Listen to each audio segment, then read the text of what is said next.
በየወቅቱ ከህግ አንፃር ራሳችሁን አፕዴት ማድረግ ወቅታዊ መረጃ መያዝ ካልተፈለገ ኪሳራ የሚያድናችሁ በመሆኑ ዛሬ እስኪ ለየት ባለ መልኩ ባለፉት ጥቂት ቀናት ወይም ደግሞ ሳምንታት ውስጥ ከህግ ጋር በተያያዘ የተነሱ አዳዲስ ነገሮችን ወይም ደግሞ መረጃዎችን ሰብሰብ አድርጌ ላንሳላችሁ። ሰላም፣ እንዴት ናችሁ? እኔ ጠበቃ ምህረት ነኝ።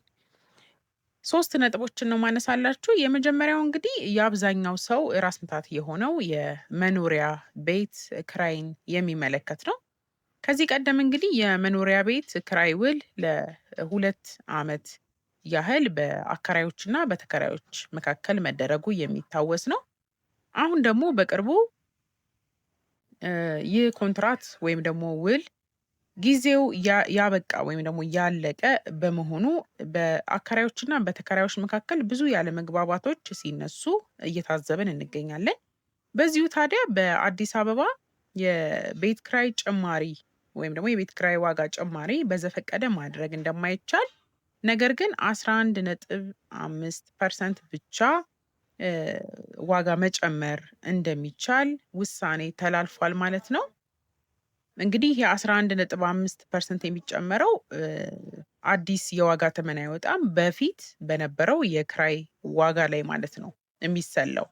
በዚህም መሰረት እንግዲህ እ የሚደረገው ውል ለሚቀጥሉት 2 ዓመታት የሚያገለግል ወይም የሚዘልቅ ነው የሚሆነው ተብሏል። ታዲያ በዚህ መሰረት ውላቸውን ያላደሱ እና እስከ 2 ወር የቆዩ አከራዮች የ1 ወር የቤት ክራይ እንደሚቀጡ እንዲሁም ደግሞ ለ3 ወራት ያህል የቆዩ ደግሞ ከሆነ የ2 ወር የቤት ክራይ እንደሚቀጡ ያስቀምጣል ማለት ነው። ስለዚህ እንግዲህ አንዳንድ የሚደረጉ ውሎች ሊኖሩ ይችላሉ። ኢንፎርማሊ የመንደር ውል ወይም ደግሞ ልዩ የሆኑ ውሎች ሊኖሩ ይችላሉ። ስለዚህ እንደነዚህ አይነት ውሎችን ማድረግ እንደማይቻልና ውሎችን በወረዳ ወይም ደግሞ በመሶብ ሴንተሮች ላይ በመቅረብ ማደስ እንደሚቻል ነው የተገለጸው ማለት ነው። ስለዚህ በዚሁ አግባብ መንቀሳቀስ ይኖርባችኋል፣ ካላስፈላጊ ቅጣት ራሳችሁን ለማዳን ማለት ነው። በሁለተኛነት ደግሞ የማነሳላችሁ ለግብር ከፋዮች የወጣ አዲስ ህግ ወይም ደግሞ የህግ መረጃ ይሆናል።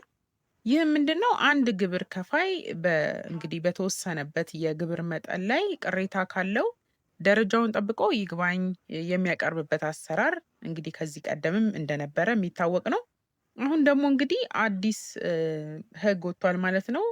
የታክስ አስተዳደር አዋጁ ተሻሽሏል። ስለዚህ ይህ አዋጅ ደግሞ የያዘው አንድ አዲስ ነገር ምንድነው? አስማሚ ስለሚባል አዲስ ኮንሰፕት ወይም ደግሞ አዲስ አሰራር አስተዋውቋል ማለት ነው አዋጁ።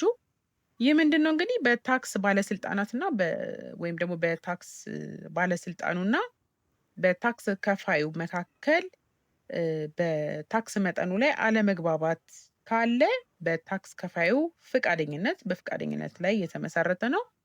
ስለዚህ በታክስ ከፋዩ ፍቃደኝነት ወደዚህ አስማሚ ወደሚባል አካል እንግዲህ ቀርቦ ድርድር የሚያደርጉበት ነው የሚሆነው ማለት ነው። ይህ አስማሚ የተባለ አካል ወይም ደግሞ ሰው በታክስ ባለስልጣኑ እንደሚመረጥ ያስቀምጣል። ከዛ በኋላ ግን ከድርድሩ በኋላ ያው አስገዳጅ ውሳኔ የመስጠት ስልጣን የለውም። የማደራደርና የማስማማት ስልጣን ብቻ ነው የሚኖረው ማለት ነው። ከዛም ውጪ ደግሞ ቅድም እንዳልኳችሁ በፈቃደኝነት ላይ የተመሰረተ ነው። ስለዚህ በተወሰነ መልኩ ያው እንግዲህ በድርድር የሚገኙ ውጤቶች ይኖራሉ ብዙ ጊዜ። ስለዚህ ጥሩ ነገር ይመስለኛል። በሶስተኛነት ደግሞ ማነሳላችሁ በአዲስ አበባ የሚገኙ የመኝታ አገልግሎት ለሚሰጡ ሆቴሎች እና መሰል ድርጅቶች የወጣ የግድ ልትከተሉት የሚገባ ህግ ነው ወይም ደግሞ ደንብ ነው የወጣው። ይህም እንግዲህ አዲስ የሆነ አሰራር እንድትከተሉ የሚያስገድድ ደንብ ቁጥር 204 ህዝባር 2018 የሚባል ወጥቷል። ይሄ እንግዲህ ለሆቴልና መሰል ድርጅቶች ባለቤቶች ነው። ከሰኔ 12 2018 ጀምሮም ተፈጻሚነት እንደሚኖረው የሚያስቀምጥ ነው ደንቡ።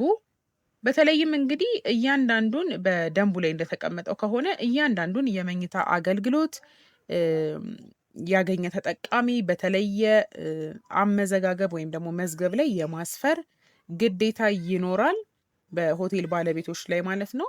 ስለዚህ የእያንዳንዱን የተጠቃሚ መረጃ የመያዝ ለተጠቃሚው ደረሰኝ የመቁረጥ እንዲሁም ደግሞ ባገኘው አገልግሎት ላይ 5% ታክስ የማስከፈል ወይም ደግሞ ከተጠቃሚው ላይ የመሰብሰብ ግዴታ ወይም ደግሞ ኃላፊነት ተጥሏል ማለት ነው። ልክ እንደ ቫት ማለት ነው።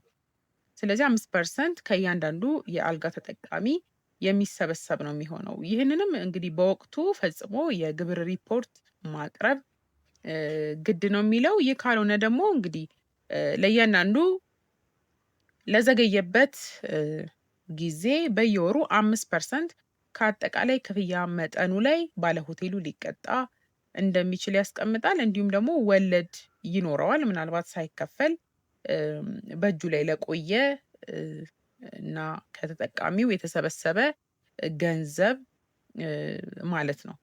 ስለዚህ ገንዘብ ከተሰበሰበ በኋላ ሳይከፈል ሊቆይ አይገባም ነው። ከቆየ ግን ወለድ ይኖረዋል ነው። ስለዚህ ጉዳዩ የሚመለከታችሁ እንግዲህ ተከታታዮቼ ካላችሁ ስለ ጉዳዩ ዘርዘር ያለ መረጃ አግኝታችሁ በዚህ መሰረት እንድትሰሩና ካላስፈላጊ ቅጣት እንድትጠበቁ በዚሁ ለመግለጽ እወዳለሁ። ውድ ተከታታዮቼ ከቀናት በኋላ በሌሎች አዳዲስ የህግ መረጃዎች ወይም ደግሞ ትምህርቶች የምመለስ ይሆናል። መልካም ጊዜ